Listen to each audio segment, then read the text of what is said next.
ગુજરાત ન્યૂઝમાં આપનું સ્વાગત છે। શું વડોદરામાં દેશની ચોથી જાગીર સુરક્ષિત નથી? તેવી અનેક ચર્ચાઓ ચાલી રહી છે। વડોદરામાં શું ખરેખર દેશની ચોથી જાગીરને ખતરો છે? વડોદરા પોલીસ પર ઊભા થતા અનેક પ્રશ્નો। વડોદરા શહેરમાં વધી રહેલા ક્રાઇમ રેટને જોતા જ જાણ થાય છે કે પોલીસ પ્રશાસન પણ ખાડી ગયું હોય તેવી લોક ચર્ચાઓએ જોર પકડ્યું છે। વડોદરા શહેરમાં વારે ને વારે દેશની ચોથી જાગીર તેમજ સત્યને ઉજાગર કરનારા પત્રકારો પર હુમલાઓ તેમજ ધમકીઓ જેવી અનેક ઘટનાઓ વડોદરા શહેરમાં બનતી જોવા મળી છે। ત્યારે પોલીસ પણ આવા અસામાજિક તત્વોને છાવરી રહી હોય તેવું ચિત્ર સ્પષ્ટ થાય છે। તાજેતરમાં જ મહીસાગર કિનારે કોટના ગામે ગેરકાયદેસર રેતી ખનન કરતા ખનીજ માફિયાઓ દ્વારા પત્રકારો પર હિંસક હુમલો કરવામાં આવ્યો હતો, જેમાં વડોદરાના રિપોર્ટર તેમજ કેમેરામેનને ગંભીર ઈજાઓ પહોંચી હતી।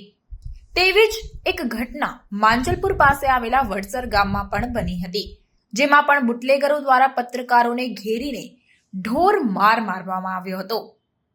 ત્યારે મહત્વની વાત તો એ છે કે ગોત્રી પોલીસ મથકમાં પણ એક ફરિયાદ કરવામાં આવી છે, જેમાં વડોદરા શહેરમાં ખુલ્લા સાંઢની માફક ફરી રહેલા સીઝરો નકલી આરટીઓ ઓફિસર બનીને શહેરની જનતાને લૂંટી રહ્યા છે તેવો જ એક કિસ્સો ઇન્ડિયા પ્લસ ન્યૂઝના તંત્રી સાથે બન્યો હતો, જેમાં સીઝરો દ્વારા નકલી આરટીઓ ઇન્સ્પેક્ટર બની પત્રકારની ગાડીને ઊભી રાખવામાં આવી અને પીયુસી તેમજ ઇન્સ્યોરન્સની માંગણી કરવામાં આવી અને જો આરટીઓમાં ગાડી જમા કરવી ન હોય તો ₹3000 અહીંયા ને અહીંયા આપવા માટે જણાવ્યું હતું, જેમાં પત્રકાર દ્વારા 100 નંબર પર ફોન કરું છું કહેતાની સાથે જ નકલી તોડબાજો રફુ ચક્કર બન્યા હતા। ત્યારબાદ ઇન્ડિયા પ્લસ ન્યૂઝના તંત્રી દ્વારા સમગ્ર ઘટના પોતાના સમાચાર પત્રમાં પ્રકાશિત કરવામાં આવી હતી, જેથી ગામડાઓમાંથી નોકરી અર્થે આવતા લોકો આવા નકલી આરટીઓ ઇન્સ્પેક્ટર બનીને તોડ કરી રહેલી ટોળકીથી છેતરાય નહીં।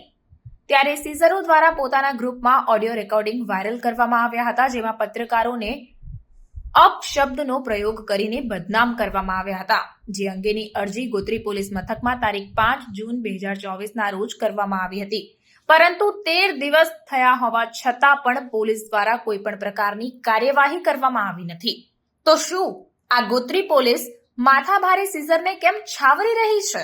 તેવા અનેક સવાલો પત્રકાર આલમમાં હાલ અત્યારે ઊભા થયા છે। નકલી આરટીઓ ઇન્સ્પેક્ટર બનીને ફરી રહેલા આ સીઝરને પોલીસ વહેલી તકે પકડીને યોગ્ય પૂછપરછ કરી તપાસ નહીં કરે તો આવનાર સમયમાં પોલીસની છબી પણ ખરાબ થવાની ભીતિ સેવાઈ રહી છે। રિપોર્ટ નઝીર શેખ સાથે cameraman Arif Sayed, secular Gujarat news, Vadodara. ભાઈ સીઝર છું, ધંધો કરું છું અને કોઈ ખોટું કામ કર્યું નથી ને આ તો જાણતો, આ તો નાસ્તો કરવા માટે ઉભા રહેલા અને આ કંઈકના તેના ફોટા છે અને સમિયાલાના નથી, આ તો આઉટસાઇડના ફોટા છે। સાઉથ ઇન્ડિયન પર અમે જમવા માટે ઉભા રહ્યા હતા ત્યારે આ તો બધું ચાલ્યા કરેલા અને આ બધું ધ્યાન આવે તો ધંધો ના થાય ભાઈ। આપણા કામથી કામ રહો, આપણે પહોંચી વળું જે બી હશે બરાબર છે। જુબેર મંસૂરી એની મેં જોઈ લેશે, જુબેર મંસૂરી કંઈ ખોટું કર્યું નથી તો મારી બીવાની કોઈ જરૂર નથી। Okay, let's go.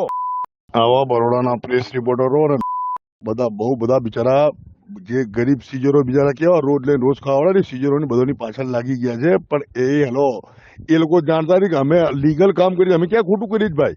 અને અમે કોઈ ગુંડા થોડી છે, અમે પ્રોફેશનલ માણસો છે। અમે ગુંડા સીઝર એટલે ગુંડા થઈ ગયા?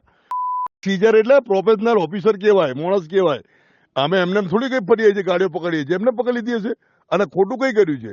ખોટું થાળા સાબિત કરો ને કોર્ટમાં, હેનો અમે તૈયાર છીએ, હોય તમને ફોસીએ ચડાવી દો, બીવન નહીં બેટા, બધા ધંધો કરો અને જોરદાર કોઈથી બીવન નહીં, કમ્પ્લીટ ધંધો કરો વ્યવસ્થિત। આપણે હાચા તો જગ હાચું, એટલે આપણે કોઈથી બીવવાની જરૂર નથી। મસ્ત ધંધો કરો જોરદાર અને આપણું ઘરબાર ચલાવો, બરાબર છે? કોઈના બાપથી બીવવાની જરૂર નથી।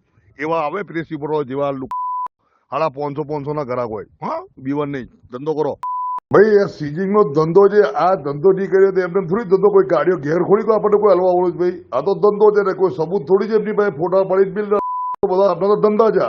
સમાચારોની અવનવી અપડેટ્સ માટે જોતા રહો સેક્યુલર ગુજરાત ન્યૂઝ। સાથે સેક્યુલર ગુજરાત ન્યૂઝ ચેનલને લાઇક, શેર અને સબસ્ક્રાઇબ કરો અને બેલ આઇકોન દબાવીને સમાચારોની ઝડપી માહિતી મેળવો।